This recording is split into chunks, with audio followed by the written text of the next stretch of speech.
Pernah kepikiran nggak sih apa ya yang bikin masakan rumahan itu beda banget sama hidangan di restoran bintang 5? Jawabannya mungkin lebih tajam dari yang kita bayangin. Hari ini kita bakal kupas tuntas rahasia di balik setiap potongan sempurna dalam dunia kuliner Eropa. Coba deh lihat dapur profesional ini. Kelihatan penuh sama peralatan canggih kan? Tapi perhatiin deh, fokus utama chefnya cuma ke satu hal, talenan dan pisaunya. Soalnya, di dunia masak-memasak, alat yang paling dasar itu justru seringkali jadi yang paling ampuh. Yap, benar banget. Pisau. Ini bukan cuma soal motong bahan jadi kecil-kecil loh, tapi ini soal presisi, soal teknik, dan soal pemahaman. Kalau kita bisa menguasai pisau, itu langkah pertama untuk mengubah cara kita memasak selamanya. Oke, sekarang kita bahas lebih dalam ya.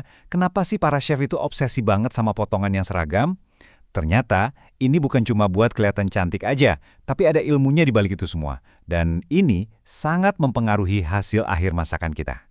Jadi, ada 3 hal yang super penting. Pertama, soal tekstur. Bayangin deh, potongan dadu kecil itu rasanya di mulut bakal beda banget sama irisan yang panjang. Kedua, waktu memasak. Kalau potongannya seragam, dijamin nggak akan ada sayuran yang masih keras sementara yang lain udah kelembekan. Dan yang ketiga, tentu saja, penampilan. Kita kan makan pakai mata juga, ya kan? Sajian yang rapi itu pasti lebih bikin ngiler. Yuk, kita mulai dari yang paling dasar dulu. Di masakan Eropa, ada beberapa teknik potong sayuran yang jadi fondasinya. Kalau Anda bisa kuasai 3 teknik ini aja, wah, Anda udah di jalur yang tepat buat jadi jagoan di dapur sendiri. Teknik yang pertama itu namanya julienne. Ini adalah teknik memotong sayuran jadi bentuk batang korek api yang tipis dan panjang. Coba bayangin wortel atau timun yang dipotong super halus dan elegan gitu. Nah, disinilah keajaibannya. Potongan julienne ini bisa langsung naikin level masakan kita. Karena tipis, dia sempurna banget buat tumisan, biar cepat matang, atau bisa jadi hiasan cantik di atas sup yang ngasih teksturnya. Caranya gimana? Sebenarnya cukup simpel. Langkah pertama, bikin dulu irisan-irisan tipis buat dapat permukaan yang rata. Kedua, tumpuk irisan itu dengan rapi. Dan yang terakhir, tinggal potong aja tumpukan itu memanjang. Kuncinya cuma satu, konsisten. Selanjutnya kita naik level sedikit nih ke brunes. Ini adalah potongan dadu yang super duper kecil dan presisi. Bayangin aja sebuah kubus mungil dengan sisi cuma 3 mm. Ini udah soal detail dan kehalusan. Kenapa coba repot-repot motong sekecil ini? Karena potongan brunoise ini bakal melebur sempurna ke dalam saus atau sup. Rasanya jadi nyebar merata, dan nggak ada lagi tuh potongan gede yang ganggu di mulut. Hasilnya, tekstur yang mewah dan profesional banget. Cara bikinnya logis banget, karena ini tuh lanjutan dari teknik yang tadi. Jadi, Anda mulai dulu dengan bikin potongan julienne.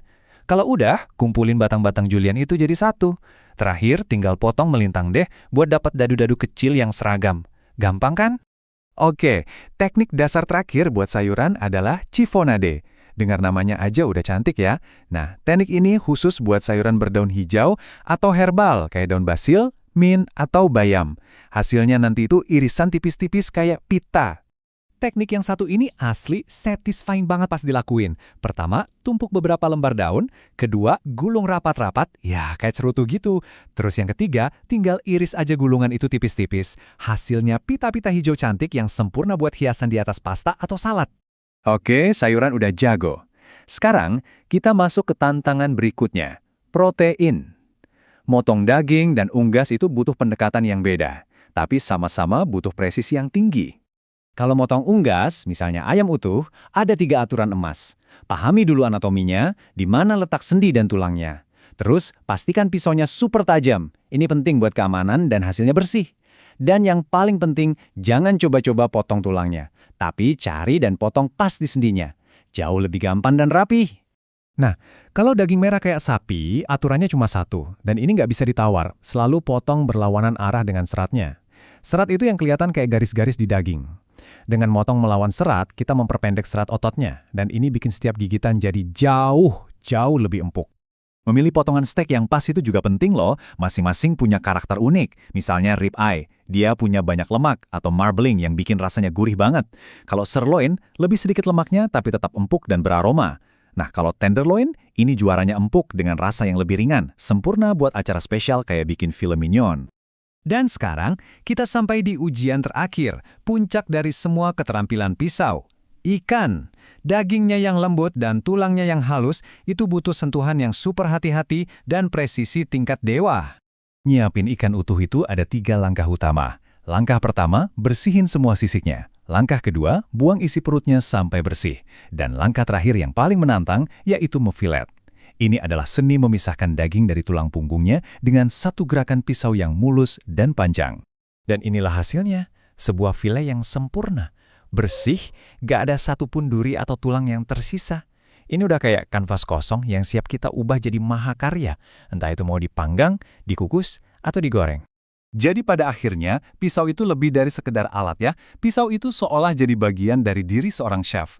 Cara mereka menggunakannya bukan cuma cerminan skill, tapi juga nunjukin ambisi dan kecintaan mereka pada seni memasak. Jadi, setelah kita lihat semua teknik ini, dari julienne sampai filet ikan, pertanyaannya sekarang bukan lagi gimana caranya, tapi mau bikin apa? Dengan pengetahuan baru ini, kira-kira hidangan luar biasa apa yang bakal Anda ciptakan di dapur Anda sendiri? Selamat mencoba!